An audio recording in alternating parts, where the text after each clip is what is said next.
All right, so let's go ahead and get started. So as I said, today's discussion is actually centered around a question that came through the support box this morning.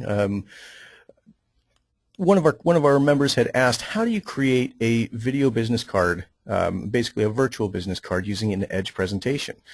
So as you can imagine, it's going to be based on one of the presentations inside Edge, and then you're going to record a video on it. But there's some specific things that you want to keep in mind when you're doing this. Just like with any kind of a video introduction, you're going to have some key factors that you definitely want to mention. So before we go into the actual work on this one, I want to show you where we have this in our Help menu. So if you hit Help inside Edge, it's going to take you to our Support Center, which is right here. And all you need to do is type in card in the search box here and hit search, and you'll see that the top option here is how can I use Edge Video to create a video business card. And when you click on that one, you'll see that this one gives you just kind of a basic overview on how you would do this. And I'm going to go over this with you during the call today, so don't worry about reading this for right now, but you definitely do want to take a look at this afterwards. Again, just come to the support knowledge base here and then just search for card, and it'll bring up this option for you. Okay, so let's start off. First things first, you're going to need an Edge presentation to use. Now, there's lots of different ones you can use. I would go for the most simple one you can possibly do. Because this is going to be an introduction for yourself, you don't want to overdo it and possibly confuse the client based on what the presentation said. So you want to keep it really simple. So what I would recommend is use a total cost analysis, because that does showcase all of the important features on each of the loan programs that you're going to show. I would make it a marketing report. You don't have specific info for a person, and since you're going to use this as a business card, you might even say something like introducing Jacob Gibbs, something like that. That's probably a little bit over the top, but you get the idea. You want to give it a good headline that just speaks to what this is, or it could be something as simple as a bit about myself or something like that. But I'm going to do it as introducing Jacob Gibbs for now. And I'm not going to use a friendly name. This is a marketing presentation, so my headline kind of says it all. I don't really need to do anything more beyond that. Now, I was thinking for this one that purchase presentation is going to be the easiest one, because I don't need to touch on too much detail for the presentation itself, and I can really focus on just introducing myself to the client. So what I'm going to do is I have checked own here. If you wanted to, you could make this a rent versus own presentation, and that's perfectly acceptable. I will tell you, if you're going to do that, you need to explain what the net payments are on the rent versus own, and it could be a bit derailing from what this business card is supposed to be. So my suggestion would be check own here, and we're just going to show a couple of purchase options. So when you get to the goals section, you're going to check purchase a new home. And what this does is this eliminates the need for a current mortgage on the presentation. So it won't show that empty current mortgage slot. So if you've seen that before in the past where you're doing purchase presentations and you find you always have to uncheck that current mortgage when you get to the end, all you have to do is come and check the box here to purchase a new home, and it'll eliminate that current mortgage from the report entirely.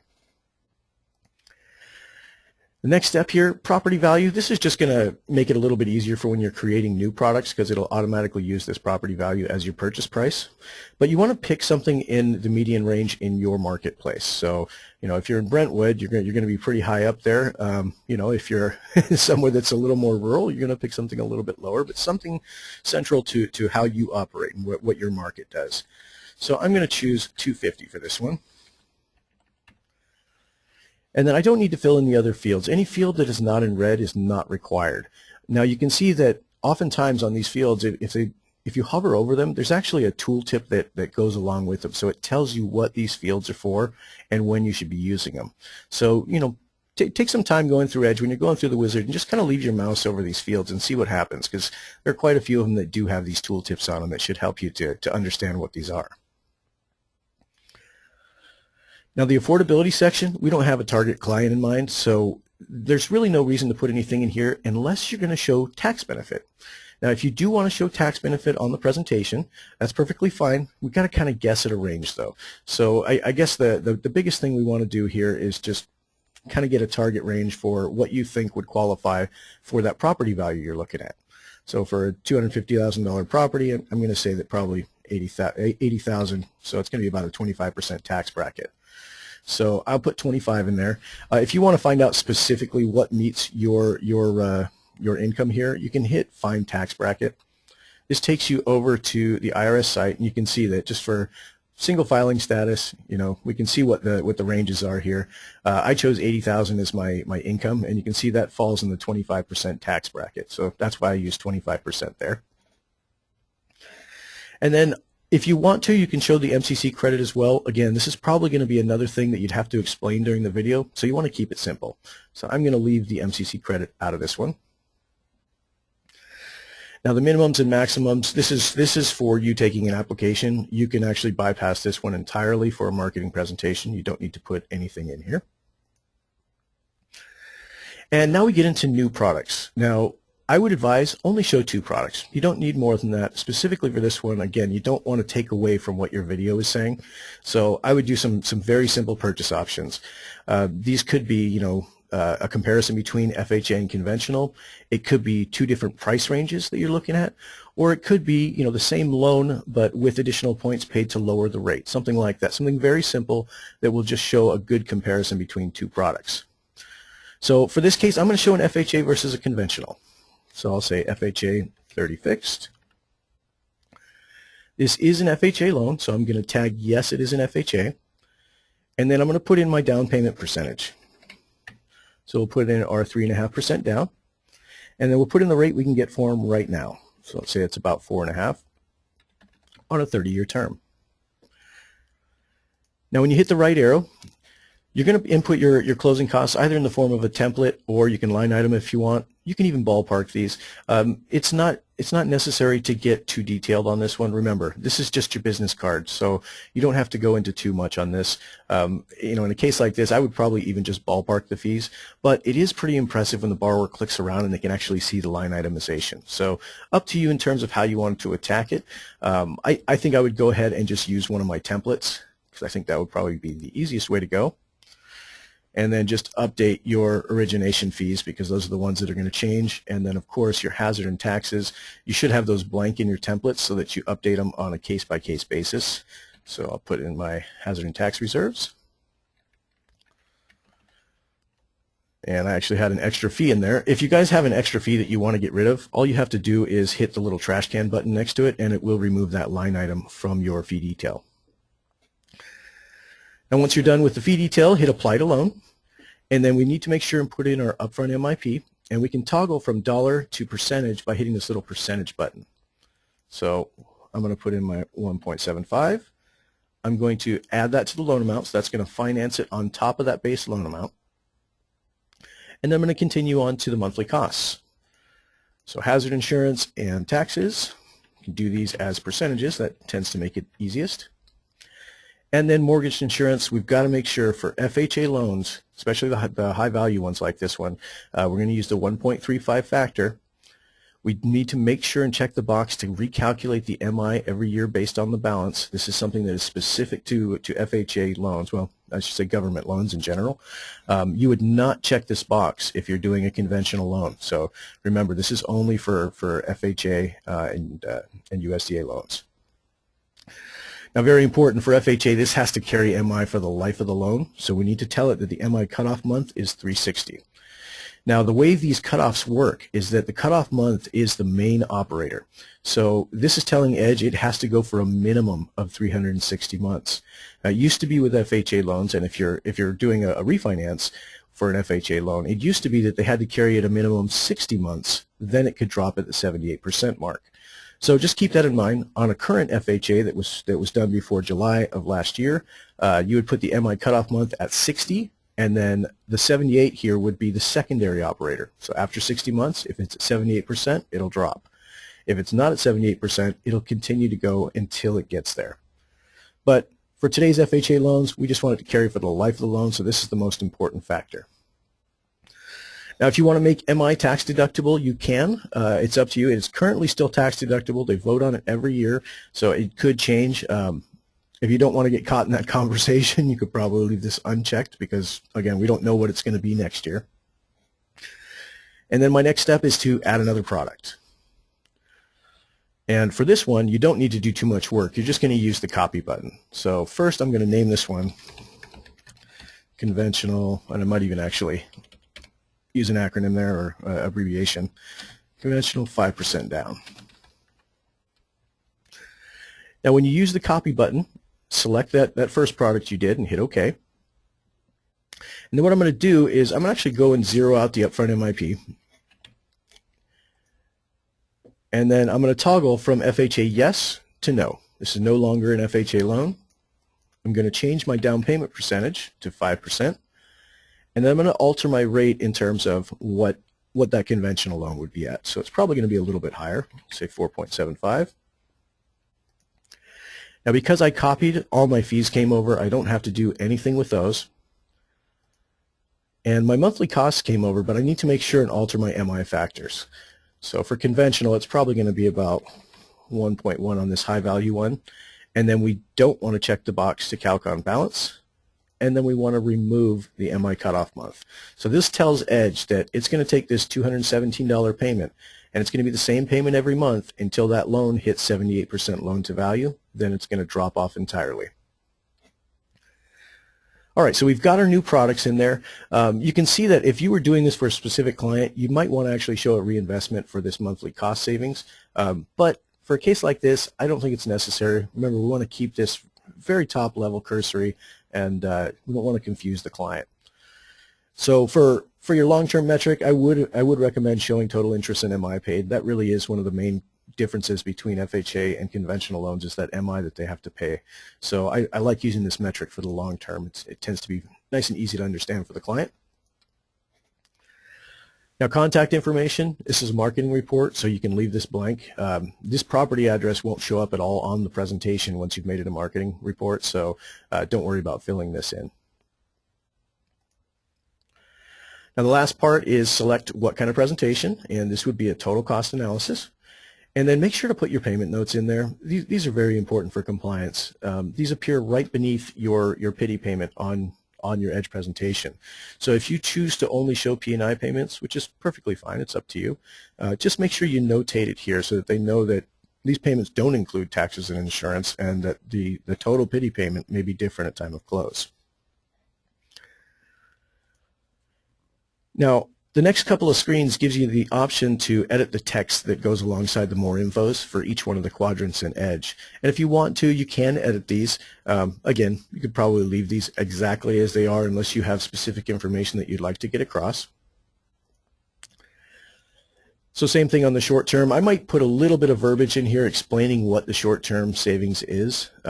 Short-term savings, if you guys don't know this, if you're brand new to Edge, the short-term savings, it's comparing the total unrecoverable costs for each loan. Now those costs are interest, MI, and closing costs, with the exception of the prepaid escrows.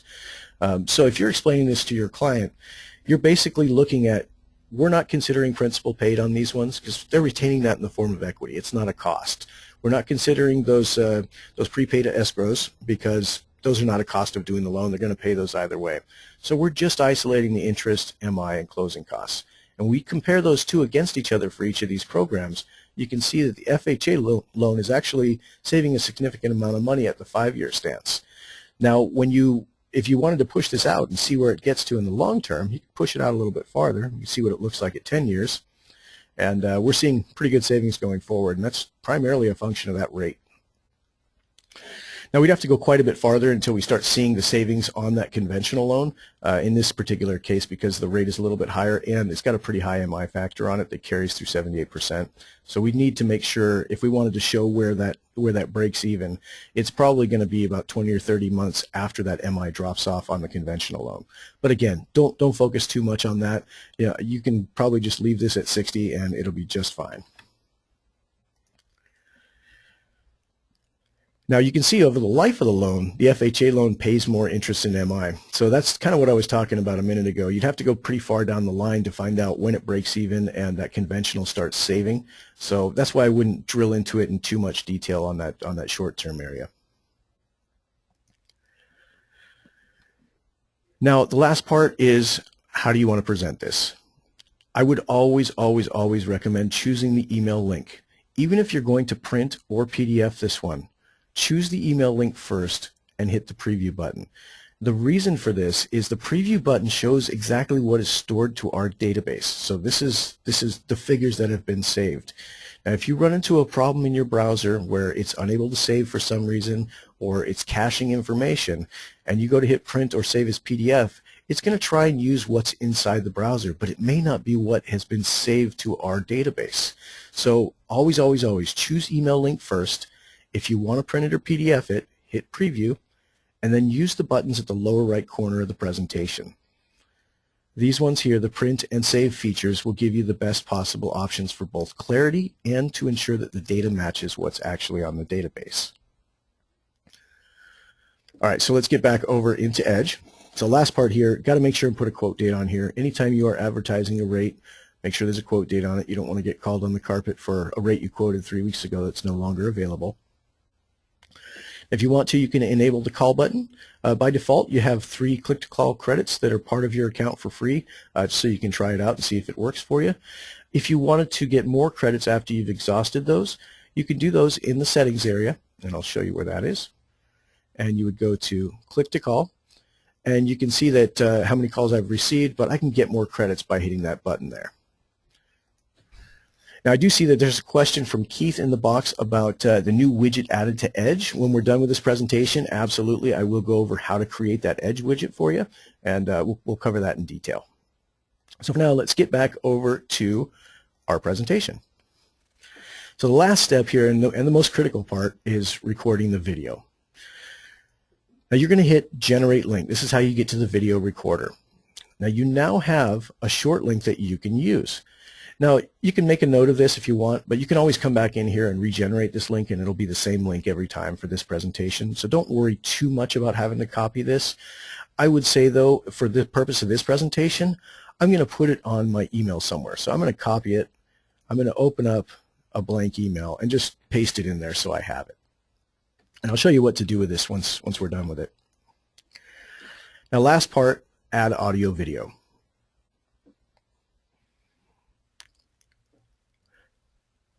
Now, when we look at this report, you can see that there's certain areas that we might want to highlight. You know, there's obviously a pretty big difference in the cash to close between these two products. There's also a difference in the payment. If you wanted to, you could highlight a graph. And we're not going into the details in terms of the reinvestment or anything like that, so I probably don't need to do anything there. But I do want to probably highlight the fact that this conventional loan pays a lot less interest in MI over time. Now, the next thing you want to do is just kind of eyeball what's inside the report so you know what's there just in case you get questions on it. And for that, just more info sections. These really do tell the tale of everything on the presentation. And you can see this gives you the full payment breakdown. You should just basically know what these tabs are covering in case you're asked a question about it or in case you want to mention it in the video. So, steps for creating the video. Now, once you've got your webcam set up, and you can do that by simply plugging a webcam into your computer, or you can use the internal one that's already built into your computer if you happen to have one. To set that up, just right-click anywhere on these graphs here and hit Settings. This is going to take you over to the Flash Player settings, and as you can see, that there's a setting for the microphone and there's a setting for the webcam. Make sure you've got the appropriate webcam chosen. You can see that I've got a USB webcam and an integrated one. So that's the one that's actually inside my computer. This is the one that's plugged in. So I'm going to choose the one that was plugged in because I like that camera a little bit better. And then for your microphone, most webcams do have a microphone on them, so feel free to use that. If you'd like to get a little bit better clarity on the voice, you can always use your own microphone. I'll show you in just a second that I'm actually using a different microphone to talk to you right now. But, you know, it depends on how you want to look in the video. It looks a little bit cleaner if you don't have to wear rabbit ears when you're recording. So unless you have an in-ear mic, you might want to just go with the mic on the webcam. Now, once those are set up, all you have to do is hit Record Message. It's going to ask you if you want to allow access, and go ahead and hit Allow. This is just allowing the browser to use your mic and camera. And when you do that, you can see, there I am. Now, as you can see, I'm wearing these bunny ears here. The reason for that is I personally like this mic because it's got a really good sound quality on it, and it's perfect for doing these kinds of webinars. But when it comes down to it, it's all about how you look in the video. So if you feel that you don't want to have this kind of thing showing, use the mic on the webcam. That way you can remove the headset and just talk to the webcam. Now, a couple of key factors that you want to mention. I'm going to go through this kind of slowly to make sure that everybody can follow along with me. But again, this is also in that help menu. So here's the steps you're going to go through. You're going to start, of course, by introducing your name and your company name. Very simple. Hi, my name is Jacob Gibbs. I work with Mortgage Coach. Then you're going to go into your experience about the industry. So in my case, I would say, hi, my name is Jacob Gibbs. I'm with Mortgage Coach. I've been in the industry for 15 years originating loans for home buyers. Then you're going to talk about some of your specialties. So, for instance, if you specialize in FHA loans, if you specialize in first-time home buyer programs, maybe you specialize in down payment assistance or MCC credits, make sure to mention what your specialties are. You don't have to go into too much detail, but you want to set yourself apart. They've seen the DiTech commercials, and they understand that there's a lot of people out there that can write a loan for them. What they don't understand is that you're one of the people that can actually explain it to them and make sure that they have the education necessary to make that good decision for their mortgage. Now, after you've mentioned your specialties, you're going to mention your goals or your drive. You want to have something about your personal ethics related to the industry.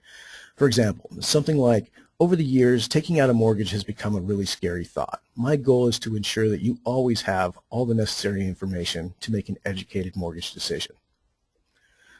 Then you're going to talk very, very briefly about the presentation. For example, in the presentation you're viewing, I'm showing two different purchase options, an FHA option, which is a government loan, and a conventional option. Now, these have varying degrees of mortgage insurance that are included on them. Feel free to click the More Info sections in each quadrant to drill down on the details between these programs. So you've talked very briefly about it. That's all you're going to say about this. You don't need to say anything more about the presentation. Remember, this is still an introduction. Then you're going to mention that you can create a presentation like this one based on the individual needs of the borrower or client, and that you can update it on the fly. So if they need to make changes at any time, you can do it right away and immediately give them the information they need. So after you've mentioned that you can do that, ask them a question. The questions do great in videos, especially if you want to maintain attention from your viewer. Ask them a question relative to your target clients. Something like, did you know that you can still purchase a home at the lowest rates in history right now? Something easy like that. It's very simple, but it gets them thinking. And when they relate that to the other things that you've already spoken about, now they're wondering, okay, well, he's going to give me an education on this. He's got the tools necessary to show me how it looks, and he's got information that I wasn't aware of.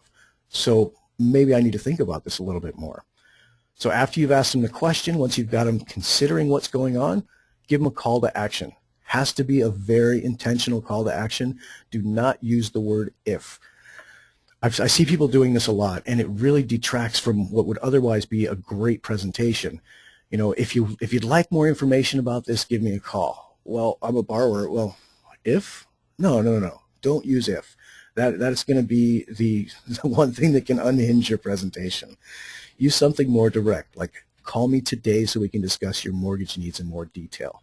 Very simple, short, to the point.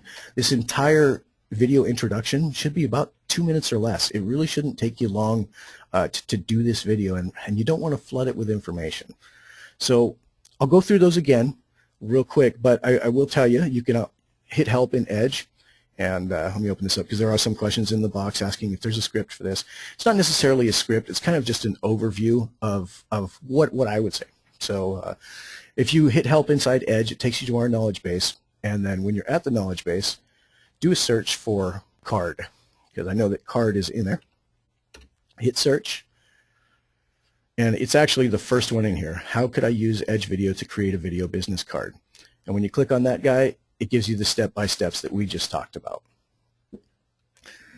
Now, once you've got that in place, you've got your video done, you've got your link, now you need to turn this into something that's portable, that you can put where you need to.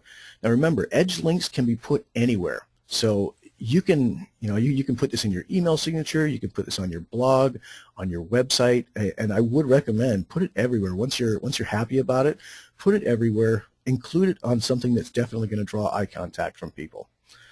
So I'll show you the case of including it on your email. Now remember, I pasted my Edge link in here. So once I've recorded the video, that link already has the video on it, and I don't need to do anything more inside Edge. Now it's just a matter of how do I want this to look on my different media here. Now there's two things you can do. You can use the Edge link just as is, but you want to draw a little bit more attention to it. You know, if you're going to put it in, say, your email signature, and I'm sure you guys know how to edit your email signatures, but I'll go through it with you just in case. In Outlook, anytime you open a new message, there's a signature button here, and you can hit on signatures. And you can see I've only got one in here, but you might want to have a couple of different ones based on the type of people that you're marketing to. So in this case, I would put it right below my name. I would put something like, click here, and I wouldn't make it that big, so I'll reduce the size on that in a minute, to see my video business card. So I'm going to make that just a tad bit smaller. Let's go with maybe a 14 there. And then what I'm going to do is I'm actually going to make this part here a link. Now the easiest way to do that is literally take your mouse and select the text that you want to turn into a link. Then right click on it. And actually you'll probably have to do this in the body of the email first and then copy and paste it to your signature. So I'll show you that first. So hopefully I didn't confuse anybody there. So what I did is I opened up a brand new email message and I dropped in my signature. Now I'm going to add, click here,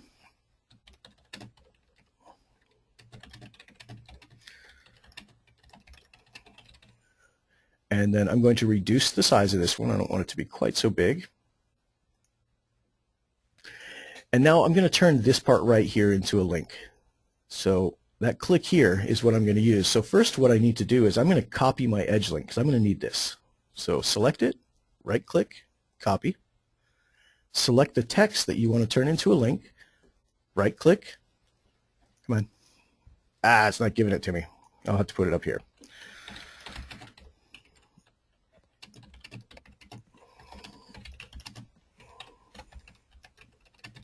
Okay, there we go. So when you do it inside the signature, it doesn't give you the option to turn it into one, so we have to do it outside of the signature and then copy and paste it into your signature. I'll show you what that looks like. So what I did is I actually typed this one right here, and what I'm going to do is select the text that I need, right-click on it, and I want to hit hyperlink. Now the click here part is the text that's going to display, so I'm actually going to capitalize that part, and then in address, I'm just going to paste. And that pastes my Edge link in there. And then I'm going to hit OK. Now you can see that this is the piece of text I want. So I don't need my Edge link anymore. That's already right under here. So now I'm actually going to copy. Then I'm going to go to my signatures so I can edit. I'm going to insert a line there and paste. And now that is part of my signature. So if I hit OK now, and I close this guy out, if I want to open a brand new email, there we go. Now you can see that my business card here is already part of my signature. So now if I send this to my client, they can click here and it'll immediately take them to that Edge presentation. So you can see I'm going to click on it, and that opened up my Chrome browser, took me over to the presentation, and had I actually been recording the video for you, you'd see the video pop up here as well, and it would have that narration that we were talking about. All right, so hopefully that helps you guys out with the video business card idea. Great suggestion from Jimmy Wakamoto, one of our clients. Asked the question earlier this morning. Thank you very much if you're on this call, Jimmy. I do appreciate you asking about that. And again, just for all of you, if you guys have specific ideas that you'd like to see shown on these calls, shoot us a quick note over at support@mortgagecoach.com. We'll see if we can get something together for you. If we don't have an example of something already in our library, we'll make it just like today, and we'll bounce it off you for some feedback as well. All right, so there was a couple more questions in the box, and now that we're finished with the video business card, we'll cover those ones. So let's jump back over into Edge. And I'm going to go ahead and close that. So Mark asks, where do we find past sessions? A couple of weeks ago, I caught the tail end of the annual review and would like to rewatch this. Additional questions will probably be covered in the Friday AM classes on the basics, which I plan to attend. Would this be also available if I miss it during business hours? So the answer to that, Mark, is there's a couple of different places that these are available. If you hit Help from inside Edge, this is just going to give you a quick way to get over to the Mortgage Coach page. Once you're on the Help, you can actually click on the Mortgage Coach logo, and this takes you over to our website, which is where all of our archived files are located. You can hover over Community and then choose Coaching Call Archive.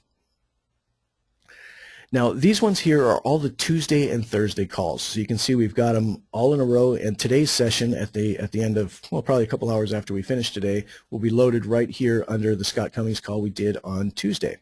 So whenever you need to get back to these Tuesday or Thursday training sessions, they're right here. Now, Mark had asked about the other sessions. We actually, last month and this month, had 2 separate 10 days of training events. Now, those ones aren't available here, and the reason is we wanted to make sure people actually attended those. That said, I've got those in playlists, so if you'd like a copy of the playlist for those calls, and really they were the same thing for both 10 days, so if you'd like a playlist to the most recent one, shoot us a note over at support@mortgagecoach.com. I will get you a link that will give you a playlist to all 10 days of that very brief training, things like the annual mortgage review were covered and such, and you can watch those at your leisure. Now, the Friday calls that Mark was asking about, those are the beginner calls. They are the same content every single week. So we do record them on occasion, but really it's the same thing over and over and over again. So we do have a recording for you. It may not be the last Friday recording, but we can certainly send you when it's necessary. All right. And Steve, thanks for the compliment on the eye contact. It's very important. I'm glad you mentioned that. Anytime you're doing video presentations inside Edge, it's very, very important that you maintain that eye contact with the camera. If you don't, you end up looking around at your presentation, and it really does detract from what you're trying to show in your video. So best practice, and what I do almost every single time I record, is take a little Post-it note and stick it right up behind your webcam and bullet point the items that you're going to discuss. That way you don't have to look away. You can actually, even if you want to put more than bullet points, you can even put a full-on script there if you'd like. I wouldn't really recommend reading, but you know, if you got to do it, you got to do it. I like putting bullet points and then just expanding on the bullet points as I'm talking. But up to you. Just a suggestion there. But thanks for mentioning that, Steve. That's a good comment. Thank you. Nancy had asked, is there a script for this? And I think I already answered that. Back in our support center, just type in card in the knowledge base, and that'll take you directly over to this particular script that we were talking about. Sue's question, in this example, was this designed to create a generic video card or more specific to that presentation? So that one actually was... It's for both. If you want, you can make it a generic video card, but it is going to be specific to that presentation because that Edge video is tied to that presentation. So that's why I recommend showing a very top level, easy presentation, like just 2 purchase options against each other. We don't want to go too far into the minutia of the report. So basically, what you're showing them is that you have the capability of producing these kinds of presentations, but you want to introduce yourself during the video. So obviously you don't want to have a refinance proposal with a video introduction that says I can do all your purchases. So just, you don't have to tie it in directly, but make sure they don't offset each other. Joe's question, he says, I'm new to Mortgage Coach. What's the best archive to watch? So it kind of depends on what you're looking for, Joe. If you're looking for basic training or if you're looking for coaching on strategy, these Tuesday calls that you'll see here, like the guest, we had Dan Keller come in and do video mobile marketing, those ones are strategy. So the Tuesday calls with Dave Savage, he brings in industry guests and they talk strategy and implementation. Now, the Thursday calls, which is one you're on today, these are also recorded and archived here. These are the ones that drill down on the nuts and bolts of how to use Edge. So I take the strategies that Dave has talked about, and then we put them into action. We show you how to do the actual data entry inside Edge. So these Thursday calls are definitely going to be a great place to get a lot of information. Now, as a brand new member, I would actually recommend you start in the Help Center. So let me click on help again real quick here.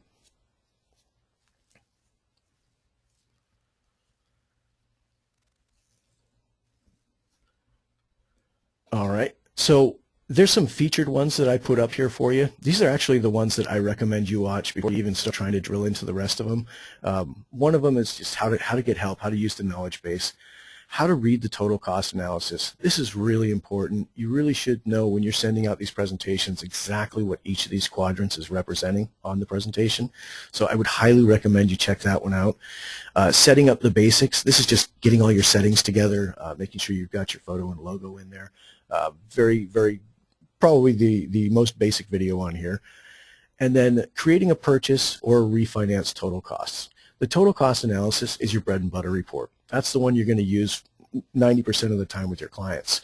Now, the partner reports are a little different. Those are more flyers, but the total cost analysis is really going to be the one you use the most. So you should have a good, solid understanding of how to put together a purchase or a refi. Now, I've also got how to create an FHA loan in there. It can be a little confusing, so if you've never done one in Edge, definitely check out this video. And then, of course, how to create Edge videos, how to create and use fee templates. That's going to speed up your data entry significantly. And then how to collect data and fill out the open house flyer. Now, you'll see that a couple of those are duplicated down here in these walkthrough videos, but you can drill into each one of these commentary sections, like, for instance, strategies. If I wanted to find out, how to do that skip the bagel presentation. That was a presentation showing how if a borrower just skipped the bagel every day and reinvested that money into his mortgage, he could pay it off significantly sooner and save a bunch of money in interest. Great presentation for marketing, highly recommended to send out there. In fact, we actually even have a graphic for this that is available on our Facebook page if you'd like to nab that, or shoot us a note at support and we'll send you a copy of that graphic. But there's things like how to create the annual mortgage reviews.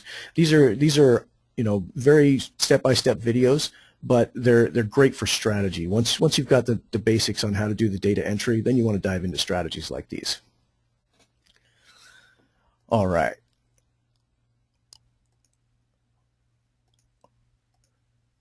Nancy's question, what's the address for the 10 days of training? I actually didn't give that out. It's kind of a long link, Nancy. If you could send your request over to support@mortgagecoach.com, I'll give you the list to a link to the playlist. It's incredibly long. I'm sorry, I can't give it to you over here.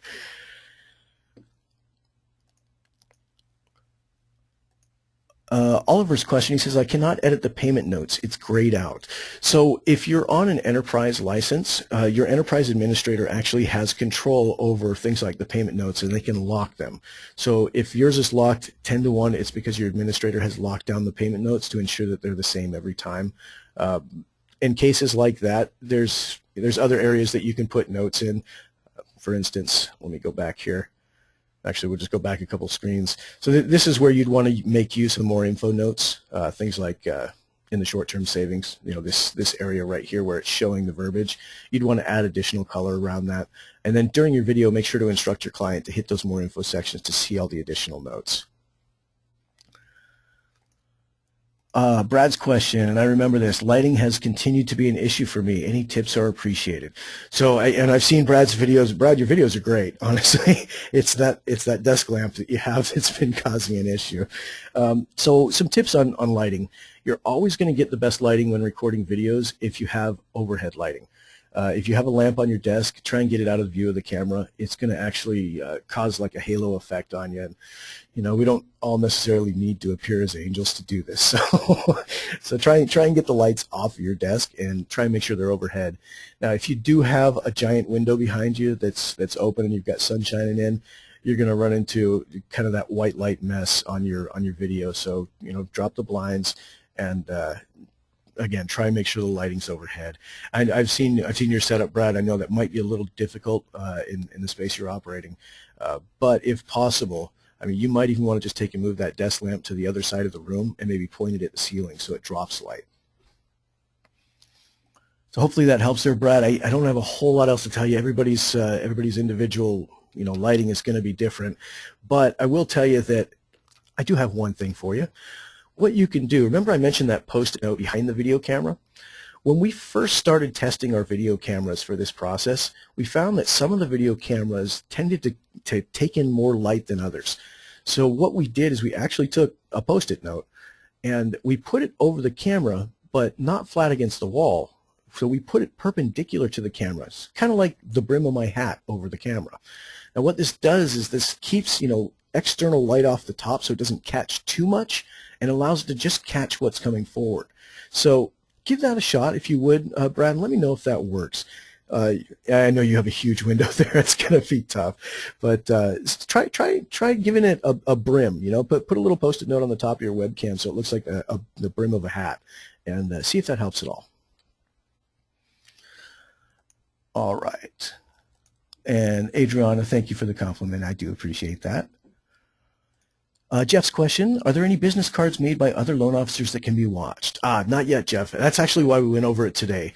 The question came up this morning in the support box, so I figured I'd better come up with some kind of an answer for you guys so you can start working on it.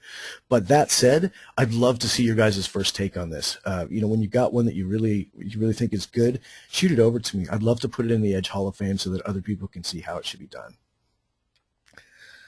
All right. Steve's question, is there a way to pull high-resolution snapshots of the sections in Edge? My goal is for use in a YouTube video as samples of presenting. There is. It's a little difficult, Steve, unless you have Photoshop. If you do happen to have Photoshop, you're going to need two things. You're going to need something to do a screen capture. Now, in Windows 7, there's something called a snipping tool that is under All Programs, and it's under Accessories. And there it is right there. It's called the snipping tool. Now what this does is it allows you to drag a box around whatever you want to capture and immediately save it as an image. Now this is going to be a low-res image to begin with, but at least you've got an image you can now save. You can actually use this on YouTube without too much issue. YouTube is, when you're recording in HD, the dots per inch on that are actually less than what a screenshot is. So you can use standard screenshots for YouTube without too much issue. Now, I will tell you, if you do need to make this a high-res image, you're going to need something like Photoshop or Paint.net, where you can actually adjust the DPI on these guys. If you'd like specific information and you have Photoshop, shoot us a note over at support. I can give you those details on how to do it. But again, it's kind of an advanced topic. I don't want to confuse everybody on the call today. Okay, and we will get to that Edge widget, I promise, Keith. Laura's question, what is the difference between choose template and copy from? All right, so back in our products here. Let's get back into the first screen of our product. All right, so the copy from button will allow you to copy from any other scenarios you have on this report. So for instance, if I wanted to copy the conventional or copy the FHA, and I got to turn off my webcam. I have officially overloaded my computer. Awesome. All right. So if you're using the copy function, this allows you to copy different scenarios on the same presentation. Now, add product from template allows you to bring one of the templates that are from your settings as a product template and fill it out entirely. Now, when you get to the end of any product, you can save that entire product as a template so that you can pull it down later. And you do that right here. You would hit Save as Template. It's going to save all the details of the monthly costs. It's going to save the fee details, and it's going to save the basic loan parameters. Now what that means is that the next time you have a loan that's just like this, when you start up a new loan product, you're going to use that drop down in the first screen.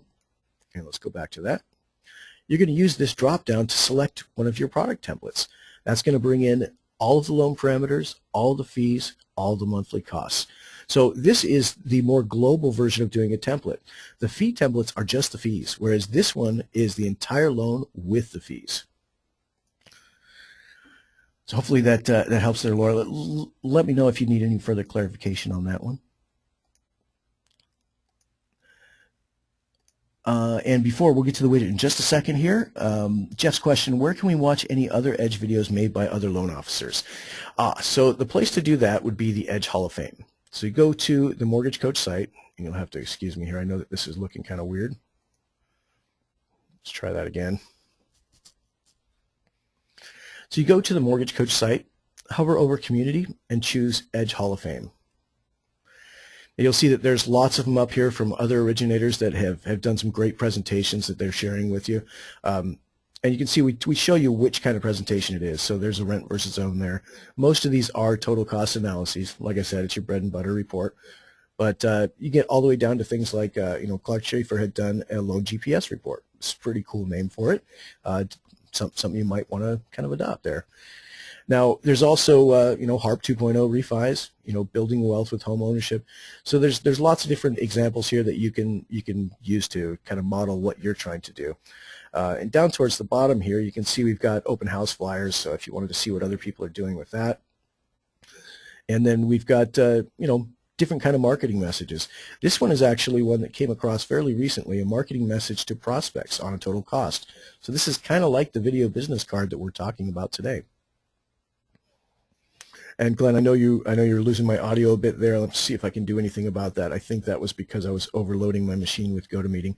So hopefully that's coming back to you right now. And Brad, thank you very much for the positive commentary. I really appreciate that. All right, so let's get into that Edge widget. I'm going to close some of these other browsers so I don't lose you. All right, so the Edge widget, you can find this in your settings in Edge. And you can see that when you go in there, there's certain things that have to be present. If you don't have a cell phone number, it won't let you do the Edge widget. And you can see business address and cell phone number are required to enable the widget. Now, the reason for this is that the link that's going to be generated for your widget is going to be based on your cell phone number. This is so you can get text alerts immediately when somebody requests a contact. So I'll put that in there. Now make sure you have all your contact information filled out because all of this can show up on your widget. So after you've got it in there, once that button's enabled, that means you've got everything in there properly, hit Create Edge Widget. Now this is going to direct you to a page that allows you to set the settings of what you'd like to have seen. So for instance, I do want to receive an email when an entry is received. I do want to receive an SMS text message when an entry is received. And if you want to send a text to an alternate number, you can do that as well. Just specify the number in here. Now there's additional text you can display on the widget, and you can alter this. You can do up to 140 characters here. And then there's a confirmation. This is after they have submitted on your widget. It'll give them a confirmation message letting them know that you've received it, and you can alter the verbiage that comes across. Now once you're done making your alterations on this, and I'm going to not choose that one for right now because I don't have an additional cell phone number, you're going to hit Update Form Options. Now once it's finished updating, there's two things you can do with this widget. If you are able to edit your own website or blog post or whatever, and you wanted to put this widget on a site, all you would need to do is copy this snippet of code. This is just an iframe. You can copy it and actually paste it into your content creation tool, whatever you're using, whether it's say WordPress or working on some other website creation tool. You can paste this directly into the HTML coding on your page. Now, if you're not familiar with how to do that, don't worry about it. If you've got a website that somebody maintains for you, all you would need to do is send them this little snippet of text and let them know to embed that in the site, and they can take care of it for you right away. It's a very simple process for somebody who works on websites. Now, the other thing you can do with this is this link here, you can send out directly to your borrowers. So I'm going to copy that and show you what it looks like. Now the cool thing about this is that it's actually optimized for mobile. Nancy's question, can you add it to your Facebook page? You can't add that the widget itself to the Facebook page, but what you can do is you can take this link, and I'll show you, and you can post this link to your Facebook page. And when you do that, if your client clicks on the link from the Facebook page, it'll take them to this widget. Now, I've done a lot of testing on this guy, so I've got lots and lots of open accounts here. That's why my images are not showing right now. Basically, I've been trying to break it for a while. But your image and logo will show up here. You'll see that your borrower has a first and last name field, email address, and phone number. Nothing else. That's all we're going to collect. Once they hit submit, you are going to get an alert through RateWatch. You're going to get an alert on your cell phone if you've chosen to get that text alert. And you're going to get an email letting you know. Now, beyond that, the information they submitted here is going to show up inside Edge as a new client. So you've been contacted about it, you're going to get a notification about it, and the process has already started in Edge. So real easy way to immediately collect information. We've been asked for a button that says Apply Now for quite some time now. Apply Now, it's as simple as this. Just collecting the information so that you can get the application started. You don't want to have them fill everything out on the first step. You want to talk to them first and find out what kind of loan options are going to be best for them, what their goals are, the rest of the questions that are asked inside Edge, because those really do help to make you a consultative originator rather than a rate pusher. So we just want to collect enough information to be able to contact them, start an Edge presentation, and then you take it from there. Okay, Liliette's question, the link for the widget is very long for my personal website. Does it shorten once it's posted on the website or blog? It shouldn't be too long. It should be clients forever and then a 10-digit cell phone number, and that should be it. I think I know what you're talking about. You're talking about this part here. When you embed this on a page, they actually won't see this at all. This will make them, it's actually going to produce this part here. If I was to look at the code behind this, it would look just like that iframe snippet that we were just looking at. So they won't see that incredibly long widget link. All they'll see is this widget on your page. Now if you're putting this link up here, this is going to appear just as is. When they click on it, they'll get to the widget. All right, excellent. Okay, and it looks like we are out of questions for right now. So give the widget a try. I'd really like to see what you guys do with it. Again, this is such a new functionality. Like I said, I've been trying to break it for a while. If you find anything that's going kind of awkward in it, let me know, because I can get our coders on it right away and make sure that it functions exactly the way it needs to. Anna's question, she says, Jacob, I created an Edge report and I left out all the information regarding rent as the prospect was buying a house, and I'm sure there's more to this question that's coming. So you're stuck on the rent versus own because of that and you don't want to be able to show it. Okay, great. So the easy way to do this, and I'll take you to one of my rent presentations so I can show you how to toggle it.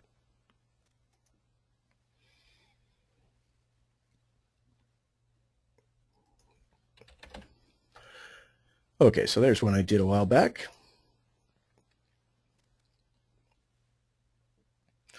Okay, so you can see I've chosen rent here, and like Anna said, there was no real rental information. I kind of didn't want to show them that, so she would have had these empty most likely. But the problem is when you get to the analysis screen, you're stuck on a rent versus own. This is the rent analysis summary. So you're going to get tax benefit or rent versus tax benefit or rent versus principal paid. But if you don't have rent, it kind of makes these graphs look odd. So if you want to get away from these metrics here, what you do is you go back to your client screen, toggle it to own. Even if they don't own, doesn't matter. We just want to get the rent out of there. That toggle button there is what signifies that we're going to get the rent analysis summary in the analysis screen. But once you select own, make sure that you also check the goal to purchase a new home. That way it doesn't try and show up a current mortgage for you.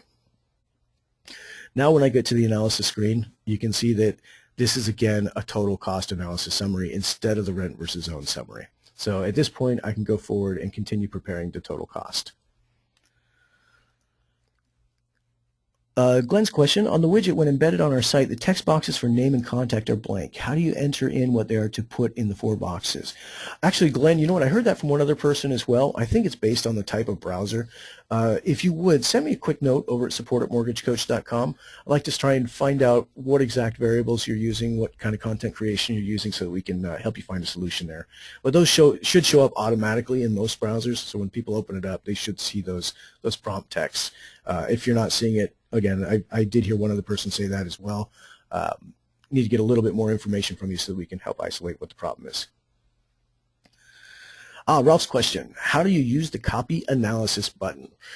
Now, this is actually a critical part of Edge. If you've done some great analyses that you think, for instance, my FHA purchase power presentation, it's a very easy analysis that I put together, but I don't want to do the legwork for it every single time. Instead, if you want to copy an entire presentation, start to finish, all the things inside the wizard, go to the analysis screen, use the copy analysis button. It's going to ask you if you want to copy this under the current client, so like an additional property, for instance, or as a new client. Now, if you do it under the current client, it's going to make a copy of everything inside the wizard. It's going to bring in, all the contact information and everything will get copied. If you do it as a new client, it's going to copy only the product scenarios, but it's going to leave the contact information blank so you can assign new client information to it. Now the great part is the products are copied. In both cases, the products will be copied, and that's the part that usually takes people the most time to put together. So definitely give this a shot. Try copying a couple presentations and see how it works for you. It's a great way to mass produce so that you have separate links for different presentations. I see people a lot of the time they'll do marketing reports like, say, the cost of waiting. But if you post that one cost of waiting link out there on, say, Facebook, you're going to get 100 hits on it, but you don't really know who hit it. You know people hit it and you know how long they hit it, but we can't identify who. If our links collected information about the individual that was viewing it, they'd hit really high on spam rating, and it just wouldn't work out. People wouldn't click on them at all. And in fact, spam tools would block them. So we don't collect any information when the client is clicking on the presentation. All we're collecting is how long was the browser open when they were viewing this particular report. So what I see a lot of people do is they'll copy the same presentation a few times. And the reason they do that is so they can have individual links for each one of those copies. Then for each of the new copies, so for instance, if I wanted to copy this, I'd make it a new client. And I might actually do it under the same client just so I don't have to fill out the first name field, but so this one was Purchase Power. And then use the friendly name to determine what media you're marketing to. So for instance, I have a Purchase Power that I'm going to put on Facebook. I'm going to put it there. That way, when you get an alert on this particular presentation that it's been viewed, you can go back into Edge and see, oh, this was from Facebook. Now I know what kind of traction I'm getting there. Make another copy and do one, for LinkedIn. Put your friendly name as LinkedIn. Now, one thing you should be aware of when you're doing the copy analysis button, it copies everything inside the wizard, but it does not copy your video. So you want to make sure that anytime you make a copy, you got to record a new video on the new copy. Glenn got it figured out. He said it's a compatibility view issue. Thank you very much, Glenn. I will have our developers look into that and see if we can kind of reverse engineer that so it's compatible with IE 8 through 11 in the same respects. I assume you're probably running 10 or 11 and you need to revert to 9 for that. But thank you, Glenn. That actually helps quite a bit. Thank you. All right. Liz's question, why in product templates is there an option for prepaid interest based on the 365-day year? So what this is actually kind of a new feature that we released not too long ago.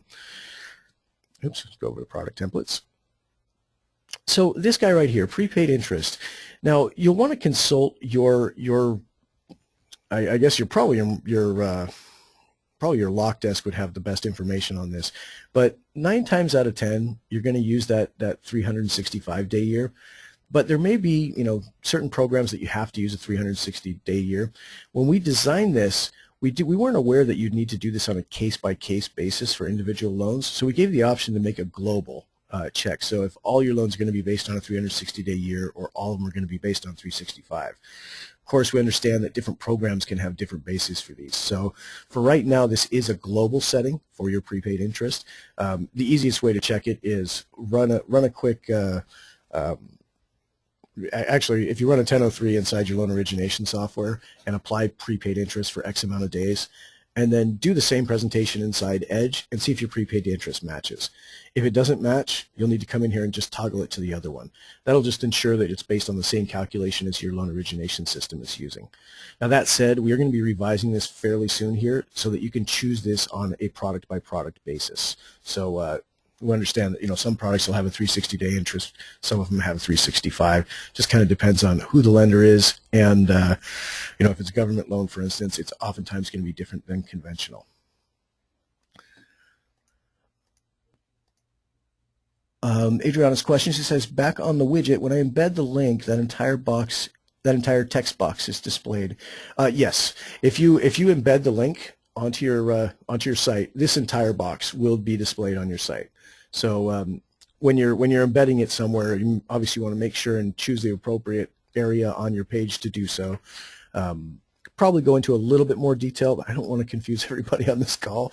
Generally, if you want to put it on your website, send it to the person who manages your website, and it'll be a lot easier for them to embed it. They can make it look right for you. But again, you don't necessarily need to even embed it. You can send this link out, and when your clients click on this link, whether it's a mobile device or from their computer, they're going to see your Edge widget. And this is specifically formatted for mobile, so it'll take up the perfect amount of screen when they click it on a mobile device. Nancy's question, where does the picture go in the widget? So the picture would actually appear right here. It'll be right next to your title and your address and everything. Your logo would actually appear above your display name. My display name on this is Mortgage Coach Support, but your logo would be right above that. I've circumvented this particular one to try and break it, so that's why my logo and photo are not working. But give this one a shot. If you run into any problems with it, shoot us a quick note over at support. We're always happy to help. And of course, you know, anything you run into, we can certainly try and code against for futures to make it easier. But that said, it's a little after 10 now, so I think we're going to go ahead and call it for the day. This is recorded, and it will be in the coaching call archive with the rest of the calls, probably in a couple hours here. And if you guys have any further questions, drop us a note at support. We're always happy to help. Thank you very much for your time. Have a wonderful day. Bye-bye.